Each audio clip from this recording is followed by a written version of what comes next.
Muito bem, amada igreja, estamos aqui, como eu tenho falado aqui com os irmãos, nós estamos trabalhando a carta de Tiago nos domingos pela manhã, e como eu estou dizendo para vocês, a gente está fatiando fino. Sabe quando você vai pedir aqueles 100 gramas de presunto, mas corta fininho? Assim que a gente está fazendo aqui com a carta de Tiago, eu estou fatiando fininho. E mesmo fatiando fino, nós chegamos então ao fim do capítulo 1, na manhã de hoje. Então abra sua Bíblia comigo, Vânia vai colocar na tela, Tiago capítulo 1, os dois últimos versículos, versículo 26 e o versículo 27.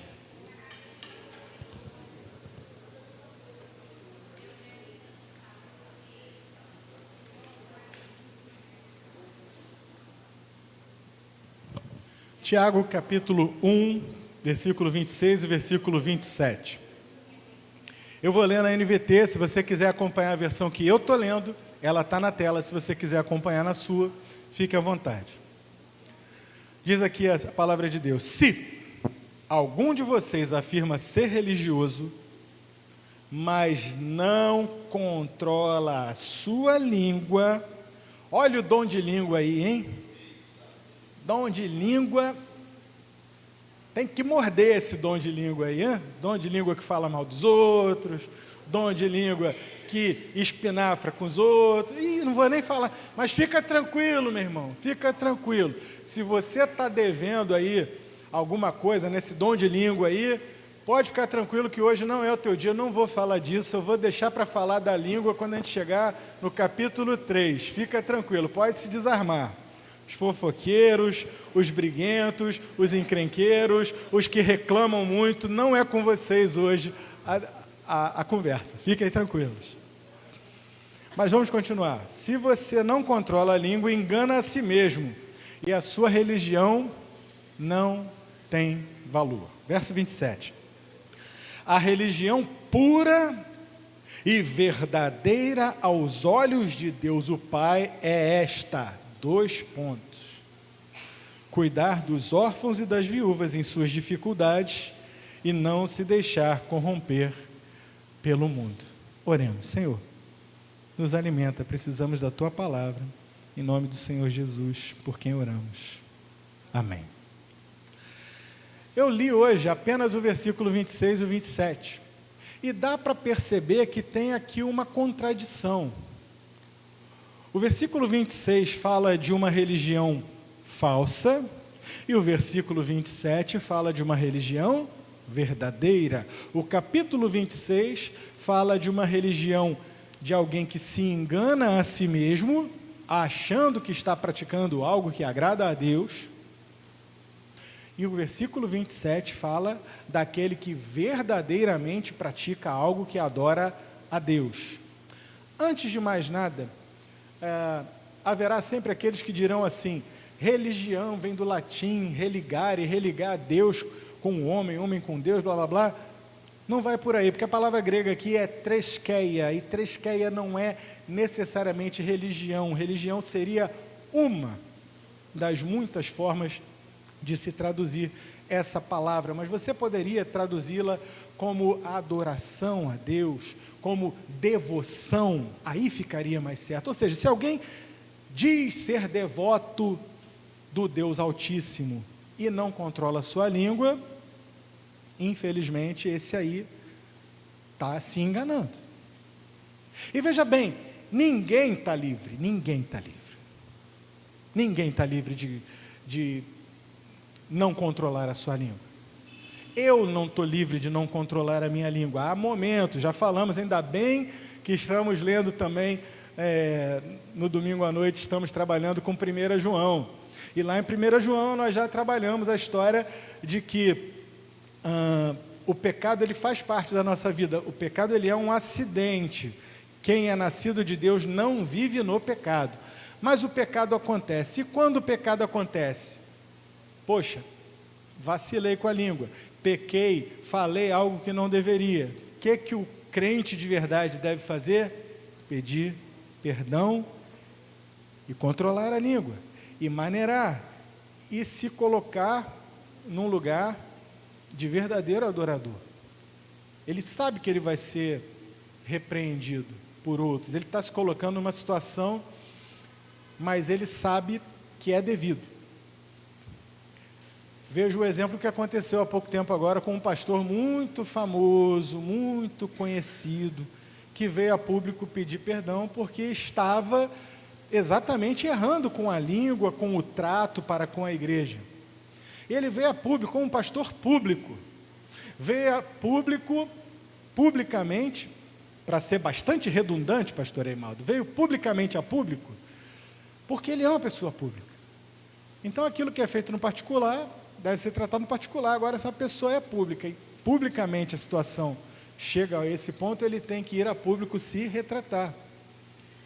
E alguns duvidaram e tal, mas a igreja também já saiu com uma nota dizendo que foi aquilo mesmo. Então veja, ponto positivo para ele, que reconheceu as suas falhas, as suas faltas, os seus pecados, está pedindo perdão a quem ele deve e está pedindo perdão a Deus, e há de ser restaurado em nome de Jesus. Ninguém está livre de errar, ninguém está livre de pecar, eu não estou livre. Os irmãos, muitos aqui, estavam presentes no dia em que eu mesmo, aqui mesmo, de cima desse púlpito, errei com relação à irmã Ellen. Tempos depois eu vim aqui num dia, num culto como esse, de ceia, pedir perdão a ela também em público. Os irmãos se lembram disso? Não digo isso para minha honra, não para dela, não, mas é porque é para mostrar que pau que dá em Chico tem que dar em Francisco. Os irmãos compreendem isso? É preciso que nós, quando erramos, temos que acertar, temos que corrigir os erros. E quando eu digo que ninguém está livre, eu não estou falando só do Paulo Júnior ou só de mim, eu estou falando de Charles Spurgeon.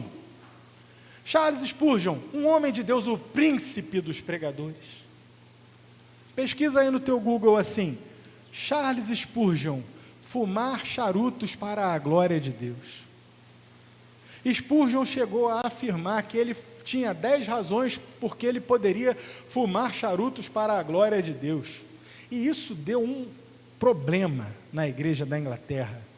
Um problema que depois ele teve que se retratar. Se Charles Spurgeon pôde se retratar, se Pedro, logo após dizer, tu és o Cristo, o Filho de Deus vivo, logo a seguir vai levar uma reprimenda, aparta-te de mim, Satanás? Quem sou eu, quem é você, para não reconhecer que nós podemos e vamos falhar eventualmente? Mas como eu disse, o assunto hoje não é sobre a língua, a gente ainda vai descer a detalhes depois. O assunto aqui é a falsa religião, sinais de que você está praticando ou não uma verdadeira devoção a Deus. E aqui nós temos 2 sinais, eu vou apontar até 3 sinais. Se nós chegarmos lá no versículo 22, voltar um pouco antes do versículo 22, vai ter aqui, não se limitem, porém, a ouvir a palavra, ponham-na em prática, do contrário, só enganarão a si mesmo. Dos versículos 22 a 27, no espaço de 6 versículos, nós vamos encontrar 2 vezes uma falsa religião. A falsa religião é daquele que ouve e não pratica, e a falsa religião é daquele que diz que pratica, mas não controla a própria língua. Mas existe uma verdadeira adoração, uma verdadeira devoção, uma verdadeira religião, que é a daquele que não apenas ouve, mas pratica. Já falamos sobre ela na semana passada, e hoje nós vamos ver a verdadeira religião, que é a daquele que está disponível nas mãos do Senhor para cuidar dos órfãos e das viúvas em suas dificuldades e não se deixar corromper pelo mundo. Já vimos que o verdadeiro crente tem a palavra como um espelho, lembra da palavra da semana passada? Espelho, espelho meu. Temos um espelho diante do qual a gente se compara diariamente para ver o que está em ordem e o que precisa de mudança. Dessa forma, vemos que a palavra trabalha o nosso eu interior. A palavra trabalha o nosso interior. E o que acontece? Quando o interior é mudado, você necessariamente vai transbordar para o exterior. Quantas vezes a Bíblia fala sobre transbordar para o exterior aquilo que está dentro? O Senhor Jesus mesmo disse, porque a boca fala do que o coração está cheio, ou seja, a boca transborda do que está dentro do coração. A palavra trabalho interior. Se nós mudamos, nossas ações mudam. Acabei de citar aqui que o coração está cheio e a boca fala. Também o Senhor Jesus disse: onde estiver o teu tesouro, aí estará o teu coração. Então você sabe, se aquele homem, aquela mulher verdadeiramente ama ao Senhor, se as suas ações são ações de alguém que ama ao Senhor. Se a sua fala reflete a fala de alguém que ama ao Senhor. Ninguém pode andar com Deus sem a correta doutrina. Pastor Eimaldo, o senhor está aqui, experiente, 60 anos de ministério, 65 anos de ministério. Está chegando agora no ministério, comparado com Pedro. Mas diante dele eu não sou nada. Mas veja, 65 longos anos de ministério. O irmão sabe que realmente ninguém pode andar com Deus sem a correta doutrina. Doutrina é base para qualquer cristão. Essa semana eu vi um vídeo, vou até postar no grupo da igreja depois. Fantástico. Um jovem explicando de maneira simples, com uma linguagem coloquial, que o evangelho começa aqui. O evangelho começa na mente. Se você compreende, se você crê com a sua mente, o seu coração segue. Não vá atrás do seu coração, porque hoje você está muito alegre, efusivo, outro dia você está para baixo, estou down, hoje eu estou para baixo, hoje eu estou cabisbaixo, estou triste.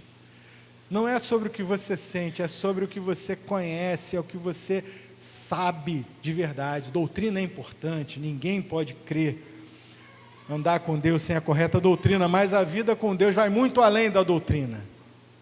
Não para na doutrina, não. A vida com Deus vai muito além de mera doutrina, rituais, e também não está presa aqui, nas quatro paredes da igreja, de forma alguma. A vida com Deus importa necessariamente em andar como Jesus andou, em viver como uma nova criatura, em praticar o bem, se afastar do mal. E essas são coisas muito caras. Ah, meu irmão, como é caro você se afastar do mal. Você que praticava o mal e que agora se afasta dele, necessariamente vai ter que se afastar de certas pessoas. Necessariamente vai ter que se afastar de certos lugares. Necessariamente vai ter que se afastar de certos hábitos. Vai cortar na carne, por assim dizer. E é caro. São coisas que você gostava, pessoas que você considerava, mas que você vai ver agora que já não cabem mais na tua realidade. Não cabem. Quantos estão entendendo? Só quem passou por isso sabe. Se afastar do mal é caro. E praticar o bem também é caro. Também é caro. Você olha para uma pessoa, está naquela luta, naquela dificuldade, você pensa, como é que eu vou ajudar essa pessoa nessa dificuldade? E aí você começa a ter todo um trabalho que você não precisava ter antes. Aí você pensa, mas será que eu que vou ter que fazer? Eu vou ter que ajudar? Tanta gente aí em volta, tanta gente na igreja, tanta gente na família, tem filho, tem parente, tem amigo. Eu? Pois é, praticar o bem dá trabalho, dá despesa, né, Tiraci? Dá trabalho, dá despesa, mas é a verdadeira devoção. É a verdadeira devoção, a verdadeira religião, dá trabalho, são coisas caras.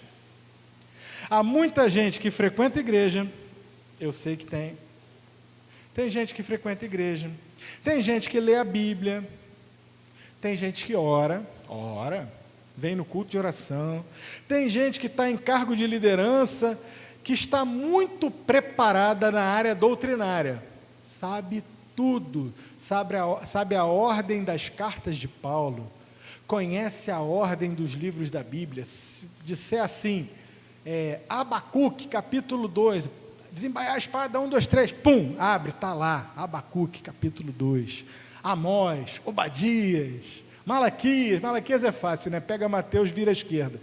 Mas o sujeito está lá e vai lá e pá, Obadias, capítulo 1. O que é que diz lá o profeta Abacuque? Sabe tudo doutrinariamente, conhece, sabe se localizar na Bíblia, é tranquilo. Está muito preparada na parte doutrinária, está muito preparada na parte administrativa, é um excelente tesoureiro, um excelente administrador.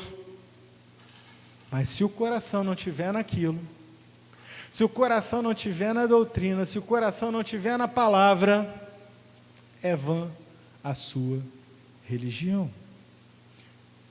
E como podemos dizer, pastor Eimaldo, então se a religião de alguém é vã ou se ela é verdadeira? O Senhor Jesus dá a pista, Ele dá a dica, Ele diz, pelos frutos os conhecereis. Olha para o fruto da vida da pessoa. Olha para o fruto. O cristão nominal, ele é muito bom na teoria. Já falei para os irmãos, não vou repetir hoje, mas a minha mãe está aí, que não me deixa mentir sozinho, que nós tínhamos um vizinho lá, o seu Hugo, que era um ás em termos de Bíblia. Eu era adolescente e queria discutir Bíblia comigo, eu não tinha bagagem, mas o homem sabia pra caramba de Bíblia. Mas isso nunca o livrou de ser alcoólatra, nunca o livrou de ter problemas sérios com o álcool na sua família, na sua vida. Foi criado naquilo ali, mas ele, infelizmente, aquilo ali entrou apenas na sua mente e não desceu para o seu coração. E quantos estão na igreja ainda hoje, forçando uma barra, vem à igreja porque está acostumado? Não, eu já fui criado nisso, eu nasci aqui, eu cresci aqui, eu vivi aqui, é o crente Gabriela. Só vem para bater o ponto e está certo, é isso aí, é a vida dele. Não. Cristão nominal é muito bom na teoria, mas ele é uma negação na vida prática. No domingo na igreja ele é uma benção, ele chora, escorre lágrimas, levanta a mão, Senhor, hoje a minha vida vai mudar, Senhor, eu quero voltar ao primeiro amor. Amanhã no trabalho já está falando mal do chefe, está falando mal do pastor que pregou a mensagem que ele ouviu e chorou na noite anterior, está falando mal da igreja dele, na terça-feira já até esqueceu daquilo, já está no passado. Foi um momento de emoção. Esse aí é o crente nominal, excelente na teoria, mas a negação na prática. Isso deveria ser um alerta para nós, um alerta para mim e para você, pois o Senhor Jesus falou claramente aos seus discípulos a seguinte frase, preste atenção: porque vos digo que se a vossa justiça, vocês, têm uma prática para praticar, a prática da justiça, se a vossa justiça não superar, não exceder a dos escribas e fariseus, de modo algum entrareis no reino dos céus. Ele está fazendo o quê? O que é que Jesus está fazendo? Em termos práticos que todo mundo vai entender. O Senhor Jesus está pegando o escriba e fariseu, está olhando para o crente e está fazendo assim, cara crachá, cara crachá, cara crachá, cara crachá. Está comparando. Percebeu? Ele conhece o padrão que é o fariseu, é um falso adorador, é alguém que conhece as minúcias da lei, doutrina, ele conhece tudo, ele sabe que não pode praticar certas coisas no sábado, que não podia nem cuspir no chão no sábado, porque o cuspe fica estourando as bolinhas e aquilo era considerado trabalho, o negócio era desse jeito. Aliás, gente, evita cuspir no chão, tá? Ainda hoje, por favor. Mas, enfim, naquele tempo eles consideravam que aquilo era trabalho. As minúcias da lei, eles guardavam. Mas o coração não estava naquilo. Eram apenas nominais. O que Jesus está dizendo é, se a justiça de vocês não for uma justiça verdadeira, que não é essa justiça meramente legalista, dos escribas e dos fariseus, não vale de nada, vocês não vão entrar no reino dos céus. Qual é a meta? É parecer um bom crente ou entrar no reino dos céus? Decide com Deus no teu coração, eu não vou me meter, isso é com você e com Deus. Agora, se a meta é entrar no reino dos céus, então para de fingir religião. Para de se mostrar bonitão para o pastor, para os diáconos, para as diaconisas, para os irmãos. Para com isso. E começa a agir como alguém que verdadeiramente adora a Deus. Amém, meus irmãos? Se você disse amém com a tua boca, diga amém com o teu coração também. Porque, meu irmão, o papo aqui é sério, é não entrar no reino dos céus. Você falou esse amém diante de Deus. E eu também digo amém com você. Como bem sabemos, os fariseus não eram coerentes com a religião que professavam. Impunham, como Jesus disse, impunham pesadas cargas sobre os ombros dos homens, mas não estavam dispostos a tocar nela nem com o dedo mindinho, pastor Eimaldo. Só botava o peso em cima dos outros. Mas e aí, na tua vez? Não, espera aí. É como os fariseus, eles se dariam muito bem no Brasil de hoje. No Brasil de hoje, eles teriam até uma frase para dizer assim, como bons brasileiros: sabe com quem você está falando? O fariseu, o escriba, ele era o brasileiro de hoje, a autoridade de hoje. Você sabe com quem você está falando? Não, mas veja bem, aqui ó, carteirada, fariseu, criado aos pés de Gamaliel, dobra a tua língua para falar comigo, tu que é nascido todo em pecados e delitos. Sim, senhor, perdão, sai daqui, sai da minha frente. Desse jeito, eles viviam dessa forma, impondo pesadas cargas aos homens, mas não queriam tocar nem com o dedo mínimo. Eu conheço gente que é autoridade, que tem carteira, né, de autoridade, e que o sujeito tem carteira de autoridade, o sujeito tem um carro, e o carro está para lá de sem vistoria, de sem nada. Aí passa na blitz, encosta aqui, aí, carteira, pode ir embora. Existe isso por aí, meus irmãos? Não, eu só ouvi falar, isso é mentira. Pois é, farisaísmo. Para os outros a lei, para mim aqui, ó, corporativismo, dá licença. Aí o guarda municipal vai multar: senhor, o senhor está transitando de forma irregular, mas eu sou juiz.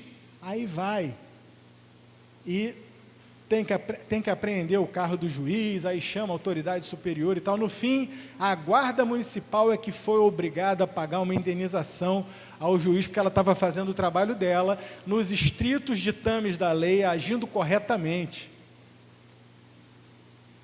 E fica a pergunta do poeta: que país é esse? E eu te respondo: é o país dos hipócritas. É o país dos fariseus e dos hipócritas. E que não seja o país da igreja dos hipócritas, que fingem que são grande coisa. O que foi que o Senhor Jesus falou, aliás, sobre os fariseus hipócritas? Que eles eram comparados a sepulcros caiados. Quem já foi no cemitério, já viu aquelas gavetas todas branquinhas, pintadinhas, que coisa branquinha, né? Limpa. Abre para você ver o que tem ali dentro. É disso que Jesus está falando.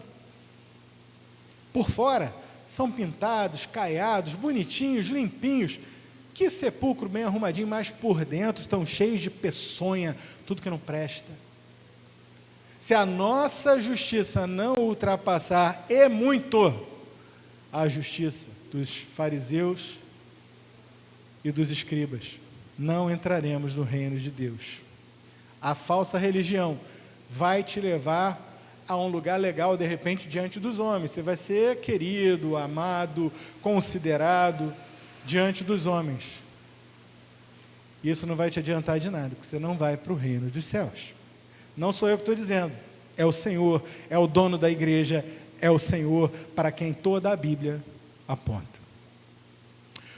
O texto que estamos analisando aqui em Tiago nos alerta sobre a nossa maneira de viver, pois o que somos interiormente se expressará exteriormente, já falamos isso. O cristão não ama apenas, ou não deve amar apenas de boca: eu te amo. E por trás, ó, não. Ele ama e age. Ele é motivado pelo amor. O seu agir e o seu falar são motivados pelo amor. Nós vamos chegar lá daqui a pouco, quando chegarmos lá no final do capítulo 2, mas eu já vou dar um spoiler assim: no final do capítulo 2, Tiago vai dizer uma das frases mais conhecidas da Bíblia, em que ele vai dizer que a fé sem obras é o quê? Morta. Ou seja, não é fé, é uma mentira que você está vivendo. Tiago não está preocupado com o tanto de Bíblia, só para lembrar um assunto da semana passada, Tiago não está preocupado com o tanto de Bíblia que você já marcou. Tiago está preocupado com o tanto que a Bíblia marcou em você. Quanta Bíblia você já marcou? Quantos versículos? Mas quantos versículos de fato entraram no teu coração e fizeram marca, deixaram marcas e mudaram coisas que precisam ser mudadas em você? É tempo de olhar para dentro e refletir entre você e Deus. Você tem as marcas de um cristão? Você é marcado pela palavra de Deus? Menos que isso, você e eu estamos nos enganando. Você olha para o espelho que é a palavra e você reflete. Perguntei isso na semana passada. Você vai olhar para aquele espelho que é a palavra de Deus, vai olhar para dentro de si e você vai ver um Adão ali. Qual Adão você está refletindo? O primeiro Adão, que pecou e permaneceu no seu pecado, ou o segundo Adão, que desceu do céu para nos dar a salvação? Resumindo aqui, trocando em miúdos, você está refletindo o pecador que você sempre foi, herança de Adão, ou você está refletindo Cristo em nós, que é a esperança da glória? Olha para o teu espelho, olha para a palavra, hoje, para você ser transformado. Sua vida mostra nitidamente qual dos dois você reflete, se o primeiro Adão ou o segundo. E quando eu digo você, eu estou me apontando também, tá? Porque a palavra de Deus, ela é assim, ela, do jeito que corta para aí, ela corta para cá também. Eu sou o primeiro a me deparar com essas perguntas incômodas, mas que elas precisam estar presentes na nossa vida. A prática da vida mostra a fé no coração. A fé sem obras é morta. Portanto, a prática daquilo que fazemos na vida mostra a nossa fé no coração. No domingo, nós dizemos até uma coisa errada, pastor Eimar. Nós dizemos assim: domingo vou à igreja, vou ao culto. Vai não, vai não. A verdade é que cada um de nós é parte da igreja. Eu estou na minha casa, eu sou parte do corpo de Cristo. Eu vou me reunir com a igreja, os meus irmãos. Nós somos a igreja. E o culto, pastor? Aqui é o culto, né? A gente chama de culto, esse tempo aqui em que nós nos reunimos para cultuar. Mas vamos combinar? Às 8 da manhã teve uma reunião de oração. Essa reunião de oração é culto, sim ou não? Nós tivemos um momento de estudo bíblico aqui, a Escola Bíblica Dominical. A Escola Bíblica Dominical é um tempo que nós separamos para falar sobre as coisas do Senhor, para analisar a nossa vida diante da palavra do Senhor. E eu te pergunto, é um momento de culto, sim ou não? Esse momento aqui também é um momento de culto. Mas o culto acaba aqui, então o culto é o... Entendi, pastor, a gente vai expandir então, né? O culto é aquilo que acontece na igreja entre as 8 da manhã e mais ou menos meio-dia. Não, senhor, não, senhora. Saiu daqui a tua vida, você é igreja. Tem que ser um culto prestado ao Senhor. Nós vivemos um culto permanente ou não vivemos para o Senhor. Ou a palavra de Deus está conosco e em nós, ou ela não faz diferença. Como apontamos na semana passada, o sujeito que olha no espelho e logo volta as costas para o espelho e se torna um ouvinte esquecediço, porque ele passa a se esquecer de como ele era. Se você se esquece da palavra que você ouviu, do louvor que você cantou, do Deus a quem você dirigiu a sua oração durante a sua semana, você está vivendo uma falsa religião. Cultuamos a Deus aqui reunidos, tanto quanto cultuamos a Deus dentro do nosso quarto com a porta fechada. Cultuamos a Deus quando estamos dentro da condução, no ônibus, lá lendo a palavra, ouvindo um louvor no headphone. Cultuamos a Deus ali também. Cultuamos a Deus quando estamos ouvindo música, cultuamos a Deus quando estamos cuidando da nossa família, cultuamos a Deus quando estamos lavando a louça, ajudando alguém em necessidade, chorando com quem chora. ajudando alguém que está passando por uma injustiça. Não foi isso que Tiago acabou de dizer aqui? Qual é a verdadeira religião, no versículo 27? Cuidar dos órfãos e das viúvas em suas dificuldades, e não se deixar corromper pelo mundo. Como a gente pode não se deixar corromper pelo mundo? Colocando a palavra em primeiro lugar, colocando a adoração a Deus em primeiro lugar em todas as coisas, analisando o nosso caminho conforme a palavra do Senhor, reduzindo o nosso corpo à servidão, como disse Paulo. E isso vai levar as nossas mãos a trabalhar em prol daqueles que têm necessidades. Cultuar a Deus é coisa de quem se enxerga no espelho, que é a palavra. Não apenas se enxerga no espelho, mas parte para a ação. Falamos semana passada sobre isso. Se você não estava aqui, assista a mensagem da semana passada, que está lá no YouTube. Espelho, espelho meu. Está lá para você assistir. Quem se enxerga no espelho e vê que precisa partir para a ação, pode verdadeiramente cultuar a Deus. Não fica apenas no conhecimento teórico, é coisa de quem enxerga suas falhas interiores, clama a Deus por mudança. Como é que pode alguém olhar para si, ver que algo está muito errado e diz, mas é isso mesmo, está tudo bem. Os outros também são, eu não quero ser mais perfeito do que ninguém. Se você está se comparando com homens e mulheres pecadores, sinto informar que eles não são o padrão. O padrão é o Senhor Jesus, que viveu uma vida reta, justa, íntegra. Em uma palavra, santa. Que morreu na cruz do Calvário para que nós sejamos santos. Santidade essa, inclusive, sem a qual ninguém verá a Deus. Ninguém. Pegou o peso dessa palavra? Tem que buscar santidade, sem a qual nem você, nem eu e nem ninguém que está aqui verá a Deus. É para clamar por misericórdia todo dia, não é verdade? Tem que clamar por misericórdia. Senhor, misericórdia. É para colocar 1 João capítulo 1, versículo 9, na veia, na massa do sangue. É perceber, pequei, e agora? Agora deixa para lá, porque todo mundo faz, eu vou deixar isso aqui, esse pecado, ninguém vai nem saber. Pode pegar e limpar. É igual que eu faço com a minha filha. Sujou, limpa. Sujou, agora vai limpar. Todo mundo, a Helena já aprende isso dentro de casa. Ninguém está livre de fazer sujeira. Ela come, ela faz as sujeiras dela lá. Deixou cair, deixou. Está tudo bem, come aí. Acabou de comer? Agora limpa. Por que ela tem que aprender isso? Primeiro, por uma questão de saúde dentro de casa. Da gente estar ali, zelo pelas nossas coisas. Segundo lugar, porque isso é para a vida. É para a vida espiritual também. O que acontece? Mas como é que eu vou limpar o pecado da minha vida? 1 João capítulo 1, versículo 9. Se confessarmos os nossos pecados, Ele é fiel e justo para nos perdoar os pecados e nos purificar de toda a injustiça. Qual é a nossa parte? Confessar. Qual é a parte dele? Ele purifica, ele limpa. Há um trabalho dobrado aqui, um trabalho duplo, um trabalho dividido, na verdade, não dobrado, perdão. Um trabalho dividido. Uma parte do trabalho é minha. Qual é a parte? É reconhecer, confessar a minha falta, o meu pecado, a minha inaptidão para limpar. Ou eu posso esconder, jogar para debaixo do tapete, que não vai me levar a lugar nenhum.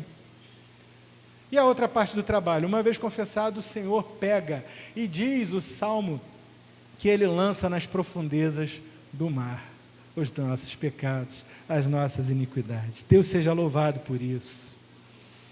Cultuar a Deus é coisa de quem se enxerga no espelho da palavra, que muda quando confrontado por ela, tem o seu interior mudado e passa a agir exteriormente de acordo com a nova vida que Deus colocou dentro do seu coração. Cultuar a Deus é coisa de quem tem plena consciência de que Jesus, ao orar, quando Jesus orou, lá em João, no capítulo 17, a chamada oração sacerdotal, ao orar pelos discípulos, o Senhor Jesus ele vai dizer uma frase ao Pai, Ele vai dizer: Pai, não peço que os tires do mundo.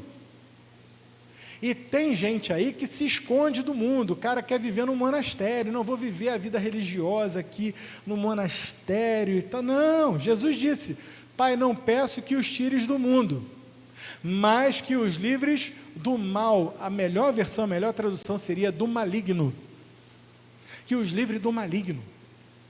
O que quer dizer isso? Que Jesus sabe que a gente está no mundo cercado por iniquidade, cercado por pecado, cercado por tudo que não presta. Que a gente eventualmente vai ser ferido, machucado, sujo.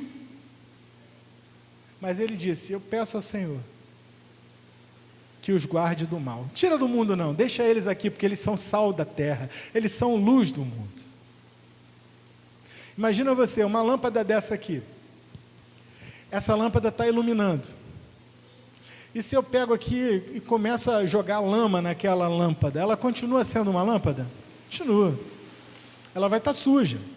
Vai. O mundo pode sujar aquela lâmpada ali, e ela vai até ofuscar um pouco, mas ela vai continuar emitindo luz. E vem o Senhor, o dono da lâmpada aqui, o dono do lugar, e diz: eu vou limpar essa lâmpada aqui para ela brilhar mais. É isso que Jesus faz com a gente. É isso que ele está dizendo: não tira a lâmpada daí não, deixa ela brilhando, mas livra do maligno. Quantos estão entendendo? Continue, meu irmão, continue brilhando. Tem uma frase que está muito em voga aí há mais de um mês, que só se fala, uma frase de 3 palavras: ainda estou aqui. Está na moda ou não está? Ainda estou aqui. Está na moda. Tomou um mundo de assalto aí nas últimas semanas, no último mês. E essa frase pode representar a igreja, apesar da perseguição. Como diz o cântico, a perseguição não parou a igreja, os leões não pararam a igreja do Senhor. Ainda estou aqui, ainda estamos aqui. Representa a nossa realidade. Não sou do mundo, mas minhas obras mostram que, apesar de perseguido, ainda estou aqui. Apesar da maldade, ainda estou aqui. Apesar das tristezas, ainda estou aqui. Não me deixei corromper pelo mundo, continuo fazendo as obras que meu Pai me deu. Deus possa te dar essa certeza todos os dias, e dizer: filho, você ainda está aqui, porque eu quero que você esteja. O oposto disso seria se esconder no monastério, como eu acabei de falar, para viver uma vida religiosa reclusa, ser sal dentro do saleiro, coisa que nunca foi a ideia do Senhor. A ideia do Senhor está exposta por Tiago. A verdadeira religião é uma religião que não se esconde dentro de uma concha para ficar segura, mas a verdadeira religião, ela explode de dentro para fora. O que está no coração transborda pelos lábios, transborda nos pés. Oh, quão formosos são os pés daqueles que anunciam coisas boas. A verdadeira religião, ela transborda do coração para as mãos, mãos que trabalham pela justiça, mãos que trabalham para abençoar os que não têm com o que se alimentar, mãos que trabalham para abençoar aqueles que estão numa carência, numa necessidade, que trazem 1 quilo de alimento para colocar aqui, para a gente poder servir aqueles que clamam. Mãos que vão, e pés e mãos que vão adiante para espalhar a palavra e o ide do Senhor. Que Deus nos abençoe e que nós possamos verdadeiramente ser achados cristãos que verdadeiramente valorizam a palavra de Deus, que praticam uma verdadeira religião e não apenas se enganam com palavras ou com práticas que não nos levarão ao reino de Deus. Vamos orar? Senhor, a Tua palavra foi pregada, ela está diante do Senhor. Os corações estão diante do Senhor. Sonda-nos. Que a Tua palavra prospecte verdadeiramente água viva de dentro de cada coração e faça transbordar. Que a boa semente seja plantada nos nossos corações e frutifique nessa manhã. Que nós saiamos do conforto, do esconderijo de uma religião apenas nominal e possamos partir para uma religião prática, todos os dias da nossa vida. Em nome do Senhor Jesus. Amém.